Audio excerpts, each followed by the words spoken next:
আসতে।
জ্যোতিবাবু সরে যাওয়ার পর কোনোদিন জ্যোতিবাবু বাড়ির সামনে গিয়ে কেউ একটা স্লোগান দিয়েছে?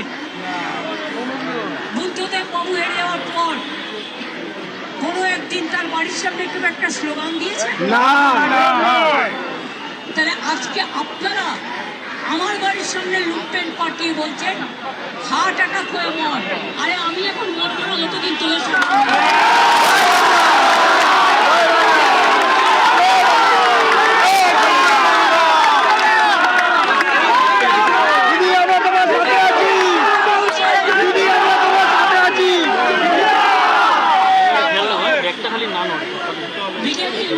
বলছে শোন, একজনকে গুলি করলেও 14 বছর জেল হবে, আর 4 জনকে গুলি করলেও 14 বছর জেল হবে।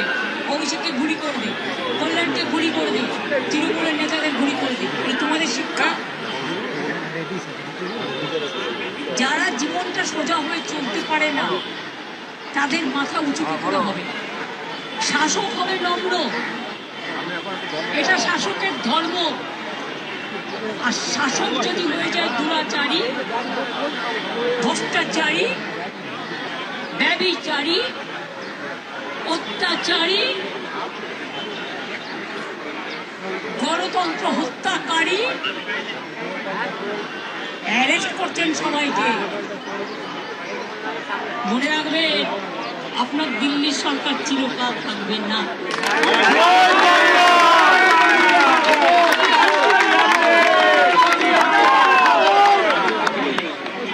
বিনাশের শুরু হয়ে গেছে।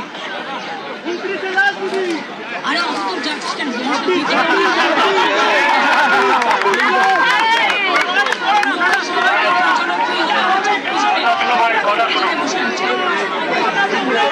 আমাদের কর্মীদের পাড়া দেওয়ার জন্য রাতের পর রাত জেগে থাকতে হয়েছে। ইলেকশনের 2 দিন আগে থেকে অভিষেকও জেগেছে, কল্যাণরাও জেগেছে, আমাদের সব সহকর্মীরা জেগেছে। রাতের বেলায় কিভাবে মারা হয়েছে একজনকে জিজ্ঞেস করেছেন আমাদের কোনো একজন এমএলএ যে আপনি কেন এসব করছেন, আপনার ওখানে এত বাড়ি ভাঙল, 7,000 লোককে উচ্ছেদ করল, আপনি তাদের কাছে দাঁড়ান না। আর কল্যাণ তো বলেই দিয়েছে বাড়িগুলো তৈরি কিভাবে হয়েছে। কিন্তু আমি যেটা বলি, বেআইনি বাড়িও যদি কেউ করে থাকে তার একটা সিস্টেম আছে, তাকে হিয়ারিং নোটিশ দিতে হয়। আগে নোটিশ দিতে হয়, তারপরে তাকে তার বিল্ডিংয়ের প্ল্যানটা জানিয়ে বলতে হয় যে কোনটা ডিভিয়েশন হয়েছে। বলো বলো, হিয়ারিংয়ে রাখতে হয়। আটকে রয়েছে, বলো বিয়েতে বলছেন যদি না হয় তাহলে তাকে ডিহাইড্রেট করতে হয়। লোকগুলো আজকে কোথায় গেল আপনারা খবর নিয়েছেন? আর যে লোকগুলো সবচেয়ে বেশি অত্যাচার হলো তারা আজকে বিজ্ঞাপনের হাত ধরছে। বড় বিজ্ঞাপন আর কে হতে পারে? বলছেন কত সম্পদ বাঁচাতে হবে, ছেলেকে বাঁচাতে হবে। তোমার পরিবারটা পরিবার, মানুষের পরিবার পরিবার নয়, কর্মীদের পরিবার পরিবার নয়, যারা গ্রেপ্তার হয়েছে তাদের পরিবার পরিবার নয়। আমার এমএলএ দিলীপ মন্ডল জেলে আছে, ওই ঘটনা করেনি। আজকে আমাদের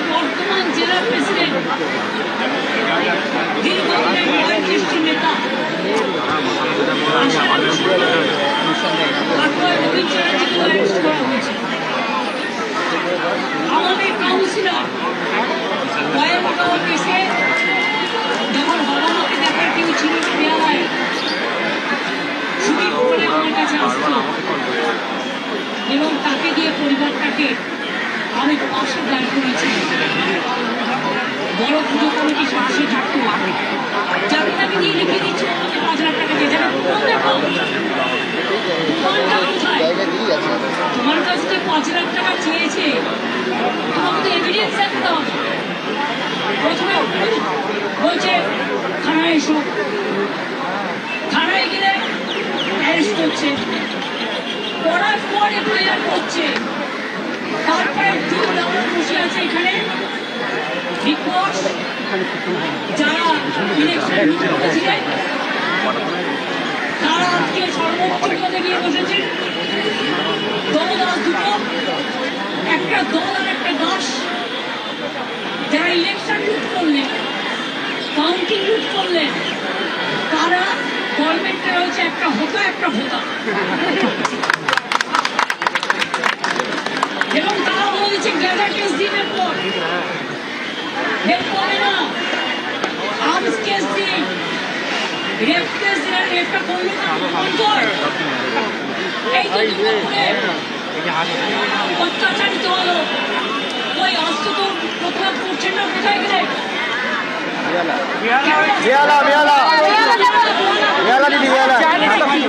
পুলিশ এখন শুভেন্দু অধিকারীর চাকর বাকর হয়ে গেছে।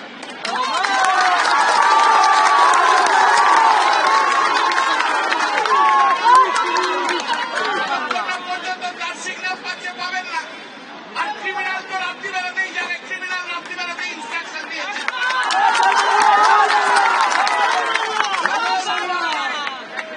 এই জিনিস আমাদের কাছে জানিয়েছে। তো আমরা তা সত্ত্বেও আজকে আপনাদের কাছে এবং তৃণমূলের যত কর্মী আছে তারা এসেছেন, আমি তাদেরকে দলের তরফ থেকে আন্তরিকভাবে ধন্যবাদ জানাই। আগামী দিনে আমরা আরো বড় অবস্থান করব। যদি কলকাতা পুলিশ না দেয় তাকে কি করে দেওয়াতে হয় আইনি প্রক্রিয়া